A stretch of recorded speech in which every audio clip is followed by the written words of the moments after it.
My thanks to Doug and Grandville Protestant Reformed Church for inviting me to speak tonight.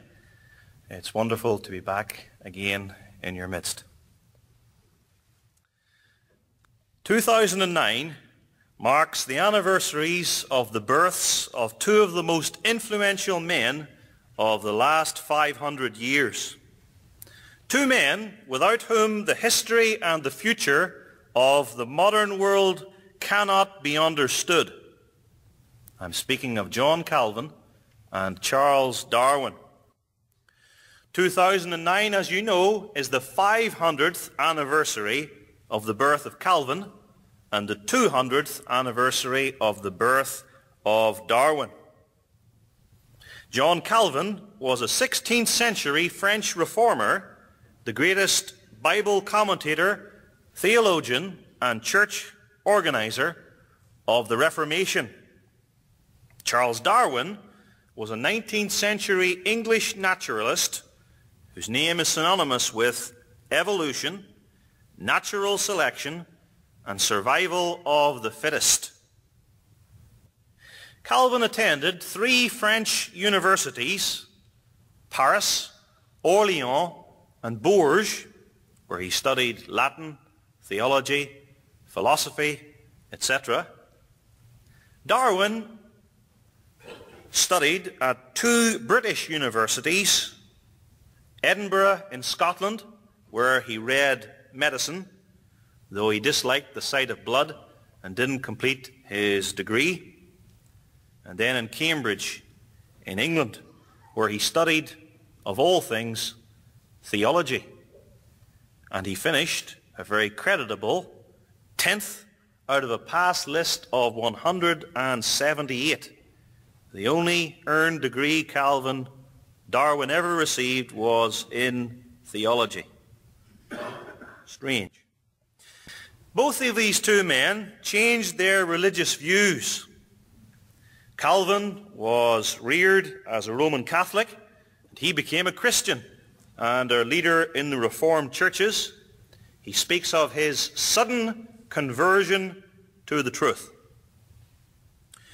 Charles Darwin was brought up in nominal Christianity. His father was a Mason and a secret freethinker who attended, for appearance's sake, the Church of England. His mother was a Unitarian, and he was attending Cambridge University in order to train to be an Anglican parson. Darwin became an apostate through believing in evolutionism, which led him to reject the Bible as God's word, and so he stopped attending church at all. Calvin is forever identified with Geneva, Switzerland. Darwin labored on his evolutionary theories and other studies for his last 40 years in Down Cottage in Kent in southern England, which is a museum. You can go there today. As a preacher, a theologian, and a pastor, John Calvin was very much in the public eye in his days at Geneva, which was much contrary to his own natural inclination. Darwin was a very retiring scholar, and he allowed others, like Thomas Huxley, called Darwin's bulldog, to debate and lecture on evolution, while Darwin personally himself remained in the background. In order to avoid any idolatrous veneration, Calvin's body lies today in an unmarked grave in Geneva, awaiting the resurrection of the just.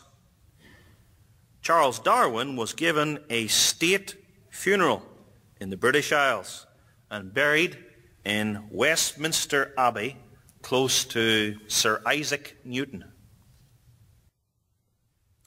2009 is also the anniversary not only of the births of these two men, but it's also the anniversary of the publications of the key editions of their most important books.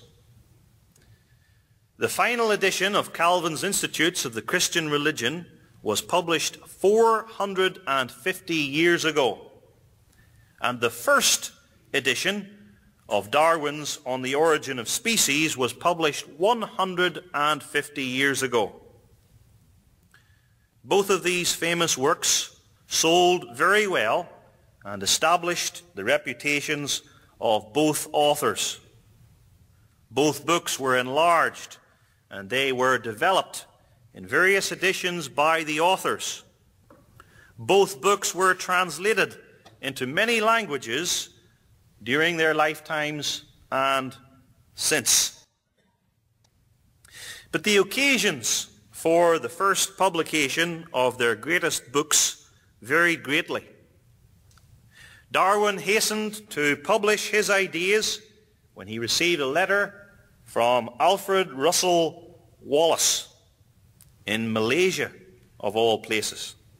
This letter indicated that he, Wallace, had quote-unquote discovered natural selection as a mechanism for evolution.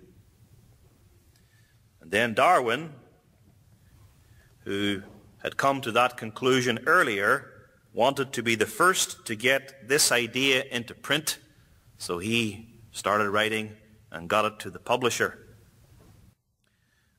On the other hand, Calvin's Institutes, right from their first edition in 1536 to the last in 1559, Calvin's Institutes are prefaced with a letter to King Francis I of France, doing two things at least: explaining that the Reformed faith is biblical and that the French Protestants ought not to be executed as heretics. Both the Origins and the Institutes built on the writings and ideas of others. For his part, John Calvin was very explicit on this, because he realized that for him this had apologetic value. He was making the point that the Reformation is not some new strange doctrine. It's a return to and a development of all that is good in the preceding several centuries of the Christian church. And so Calvin quotes especially Bernard of Clairvaux, the Middle Ages, and Augustine, and many of the early church fathers.